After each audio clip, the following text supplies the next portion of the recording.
Okay, to clarify, during the previous video, accidentally slipped and said something during the process of mentioning the name of the nation, Nicaragua. Okay, let's start that. Okay. Nicaragua. Yeah, I accidentally slipped and said something else, I think, in the pronunciation.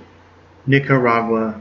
That was what I was trying to say, of course. The name of the country that we were, that was front and center of the Iran-Contra business, of course. That's another matter. But I think I slipped and said another word instead by accident. Obviously, as anyone can tell from my overall thrust and my policies and so forth, my positions, I do not in any sense, would not ever use any kind of racist slur, anything defamatory, anything like that. But in reviewing what I posted, it was clear that I accidentally said a certain word or slipped it in that I did not mean to say. So certainly meant no offense to anyone, nor should it detract from the message that I was trying to share, which was that we are being governed, not really governed so much as ruled by people whose main motivation is to get rich off of our backs. And the Nicaragua policy was just part of that. If you look at how Iran-Contra went, how much money was made off of that. Why did we sell arms trade arms for hostages to Iran? Why did we go into Nicaragua and then turn around and use that money to help the Contras? What was the motivation there? I think it's pretty obvious that the motivation for this highly illegal effort in Central America was to prop up the Contras and achieve a regime change indirectly. In spite of congressional restrictions, the Boland Amendment was still very much alive. Now, you can agree or disagree with what the Contras were about, but the Boland Amendment was the law of the land. There was no authority, especially not with taxpayer dollars, in any way, shape, or form, for the Reagan administration to engage in what it did in an effort to overthrow Daniel Ortega and the Sandinistas. Now, I'm not saying that Ortega was by any stretch of the imagination a humanitarian. I don't buy that he was any kind of social democrat. I've seen nothing about him to indicate that he was. His following tenures of office after returning to power have only confirmed to me that the Sandinistas still have disturbing authoritarian tendencies. This is, I think, an objective reality. That being said, when he was voted out in the election by Chamorro, in favor of Chamorro, he stepped down. Daniel Ortega stepped down. When voted out by the will of the Nicaraguan people, the voter, when they decided they didn't want any more of Ortega, they wanted to try a different path, Daniel Ortega set aside his personal ego, whatever was driving him at the time, and his frustrated ambitions and dreams for Nicaragua, and he left office. He let her take over. He did not attempt to hang on to power. Now you contrast this with what Jonas Savimbi did in Angola. What happened when Savimbi was defeated in 1992, just 2 years later after Daniel Ortega was defeated? When the Angolan people voted for the FLNA government instead of UNITA, he cried foul. Savimbi did, and he insisted on continuing the civil war. So, I mean, you can say what you want to say about Ortega, and he was certainly I think, not a bright shining spot, despite the reforms that the Sandinistas achieved, and not as much as he could have been. But one questions whether or not the Contras would have been any better had they actually directly taken over by force of arms. And one questions about whether or not you can really rail on him too much fairly when you had someone like Jonas Savimbi just 2 years later reject the will of the voters, reject the will of the electorate, and continue the civil war, break the truce, and continue fighting. So you have Ortega, who agreed to a peaceful arrangement and agreed to an election, accepted the outcome of that election. And you have Savimbi, who cried foul and continued war. So if you look at that, it's quite apparent to me who is a bigger threat in terms of democracy and freedom between the two of them. If you just compare those two, I think you'd find that Ortega, whatever his flaws, was a lot more of a liberal in the sense of accepting the idea of an electoral mandate, or the lack thereof in that case, versus Savimbi, who flat out was determined to gain power whatever the cost. I think continuing the insurgency after the people have already rejected you is a pretty clear message that you never intended to acknowledge the will of the people or institute a democratic framework. That your motivation is all about power and not about any ideals that you might have had. He may have had some ideals in the past, but by that point his ego and his ambition had overridden any ideals that Savimbi had. So, but anyway, just to be clear, there were no racial slurs intended in that video. It was a slip of one word, or one letter I should say, a replacing of C with a G, which could be construed without outside of the context of being a racial slur, which I was certainly had no intention of doing. And I realized it after the fact that I had slipped and said it that way. So that's my mea culpa there, that I had said something other than Nicaragua, which is what I meant. But anyway, if you look at our agenda, if you look what was happened in Colombia, if you look what's happened in Iraq, if you look what's happened elsewhere in Syria, in Libya, it's apparent to me that the one common strain here is that the almighty dollar dictates our foreign policy. I mean, Salvador Allende in Chile was 3 years away from his term expiring with no option to be re-elected. None. The Constitution term limited him to one 6-year term under the Chilean Constitution. Jorge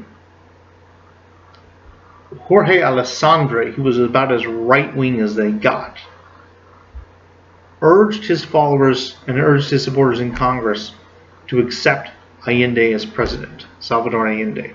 I am not by any means saying that Salvador Allende did not have some disturbingly autocratic tendencies, which he did, I think. If you look at the record, some of the things he was doing, pushing the replacement of Congress, that kind of thing, with some sort of a potentially puppet legislature or whatever, rubber stamp legislature called a People's Assembly, is disturbing. But if you look at it overall, he was not going to be able to impose a Castro-type police state on Chile, not in 6 years. Um, he accepted the outcome of the congressional elections. He did not try to undermine that, except for, of course, proposing a replacement of Congress. But in general terms, he accepted the outcome of the elections. He didn't go after Alessandri. He didn't go after former President Frey. Alessandri and Frey actually were both former presidents of Chile. He didn't go after either of them and tried to have them arrested. He instituted some necessary social reforms. If you look at who and what he was a physician who could have easily just made money off of this whole thing of being a physician, but he chose to put his neck on the line, his head in the ring, and risk a lot, and it did cost him his life.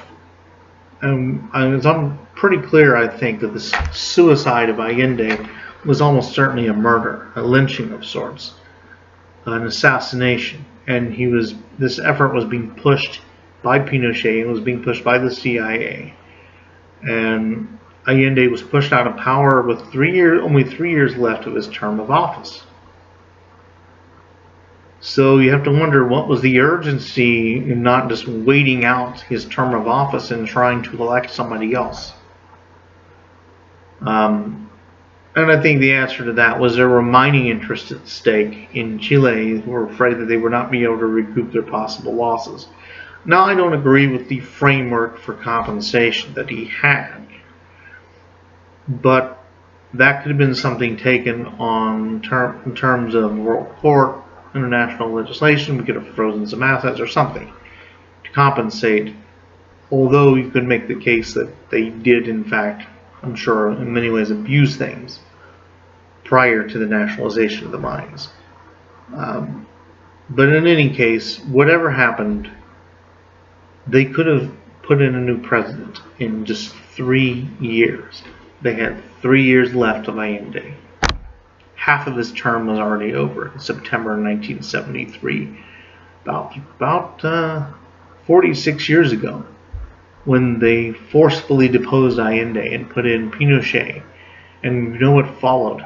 The human rights violations, the murders, the tortures, the false imprisonment, the mistreatment of political prisoners.